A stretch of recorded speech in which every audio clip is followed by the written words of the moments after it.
Bruno, um prazer falar com você. E ainda falando nessa questão aí de expectativas, de otimismo ou de pessimismo, a gente ainda vê o mercado mais otimista em relação ao Fed. E na sua visão, quem está mais próximo aí da realidade em relação a enxergar esse copo mais cheio? Maurílio, bom dia, prazer reencontrá-lo aqui.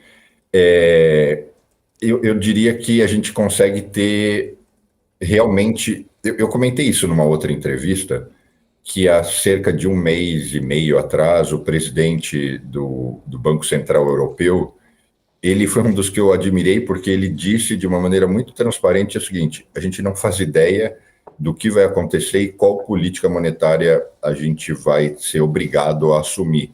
Porque ele falou, as coisas podem ir muito bem ou as coisas podem ir muito mal. Então, eu diria que essa é a situação do momento. Não vou dizer que podem ir muito bem, porque a gente está longe desse muito bem, mas a gente pode pelo menos ficar nessa marola, nessa oscilação, mas não ter nada concreto. Afinal de contas, ao mesmo tempo que as tarifas estão impostas, elas podem ser revogadas a qualquer instante. Ao mesmo tempo que elas foram, num primeiro momento, publicadas, e aí veio a exceção de 90 dias para pelo menos alguns países. Então, isso é o que vai determinar. O Powell, ele é muito consistente em mostrar o seguinte: enquanto eu não tiver dados concretos, a gente não vai ter nenhuma movimentação. Então, quando você fala que existe um otimismo, é que para alguns o otimismo é que a taxa de juros vai cair. Para a taxa de juros cair, a economia tem que desacelerar fortemente. Eu arrisco que é o caminho que a gente está seguindo.